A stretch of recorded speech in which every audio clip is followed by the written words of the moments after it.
What is going on, everybody?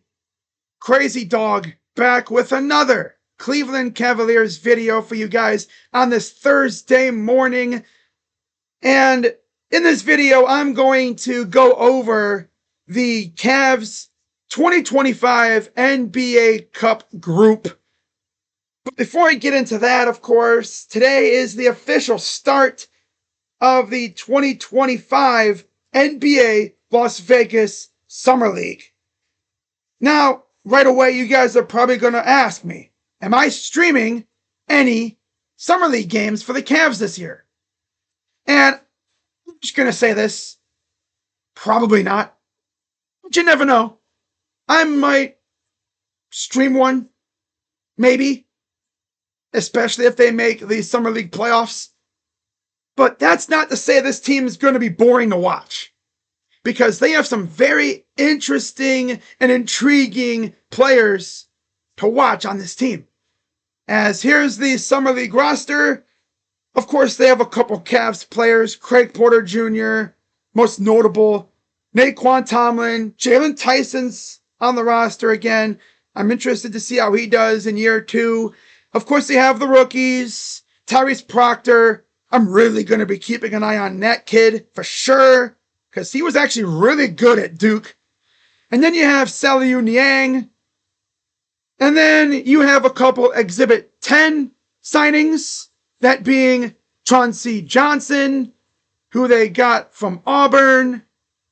You got Norchad Omier from Baylor/Miami. I remember streaming one of his games in college, maybe a couple of his games, if I'm not mistaken, for the tournament. He's actually not bad. I think of the Exhibit 10 signings, along with Jackson Robinson from Kentucky, I think Norchad might have low-key the best chance to land a two-way deal. Because, of course, they didn't give Emoni Bates a two-way deal, so they do have one open two-way spot. And I think it could go to one of the Exhibit 10 guys. Unless they do like what they did last year with JT Thor and they sign a free agent. But I think they'll do that if nobody really jumps out at them on the Summer League roster. Because if you're one of the Exhibit 10 guys or one of the borderline G League dudes, you're trying to get one of them two-way spots, right? Maybe you even fall out and you get an actual roster spot, because they do have two open spots right now. I doubt they would give an open roster spot to a Summer League guy unless they really ball out. But you never know. But yeah, a lot of the other names are just G League guys trying to get a chance. Not really any notable names other than the guys I mentioned.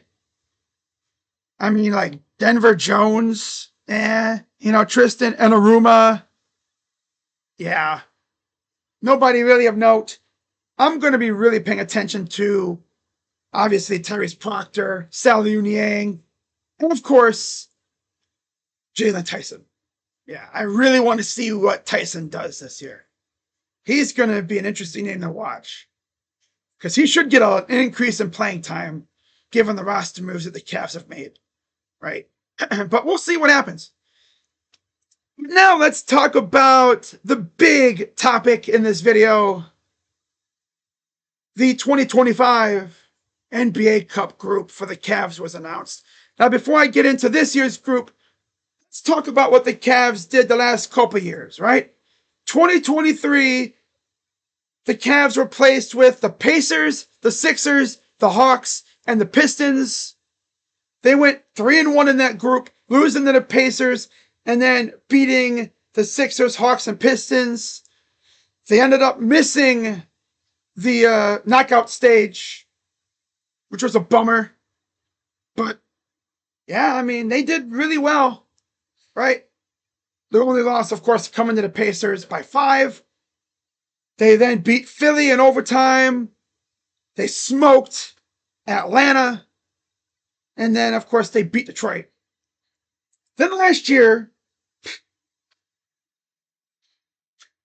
last year, they were placed with the Hawks, the Celtics, the Bulls, and the Wizards.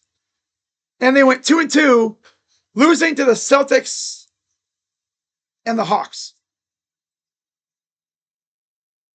Yep.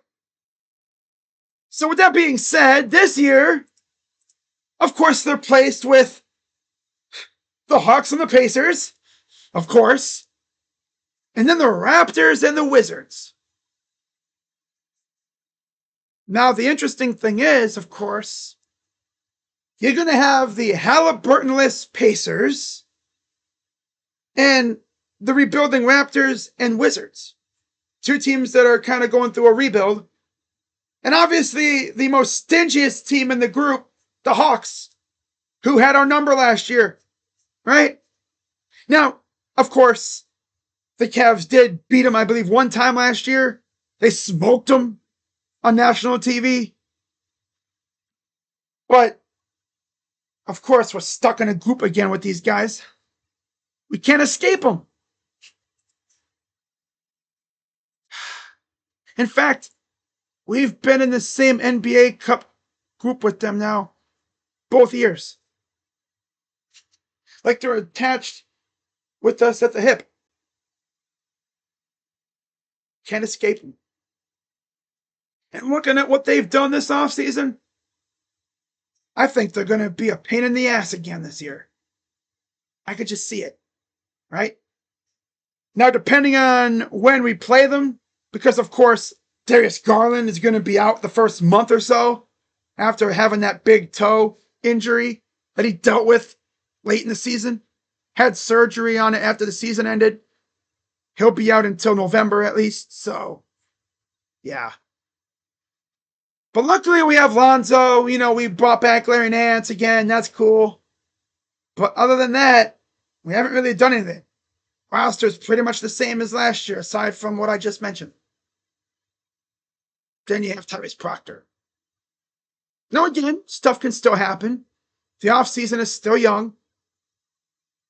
But yeah, of the other four teams, the one that gives me the heebie-jeebies the most is the Hawks. And I'm not even going to sleep on the Pacers. Because, yeah, they lost Miles Turner. They're not going to have Halliburton, but they still have Spicy P. And for all we'd know, they would bust out the voodoo devil magic on us again. And they would pull a fast one and somehow beat us again. Because that's exactly what would happen. Right? But I think this is a very favorable group. And all I'm going to say is, if we don't win this group, we might never win an NBA Cup group. This is our best chance to do it. It's now or never. So, we'll see how things go. And I'm probably going to be streaming most of, if not all the games, depending on when they are. But yeah, so that'll be fun. Of course, the schedule comes out very soon. I'll have a schedule review stream like always whenever it comes out. And we'll go through who we play and when. Should be fun.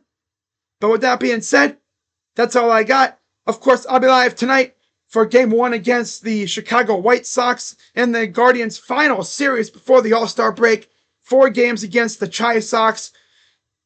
Hopefully the Guardians don't let the sweep over the Astros get to their heads. They come out and get their ass beat, because that's exactly what would happen. It just happened to the Astros, right? They went to LA, they swept the Dodgers, and then they come back home and get blasted by the Guardians, who had lost 10 in a row. Gotta love baseball. So I'll be live tonight. Hope to see you guys for that one.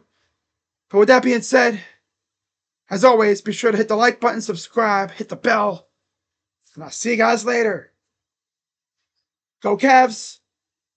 I'm Crazy Dog, and I'm out. Bye-bye. Yeah.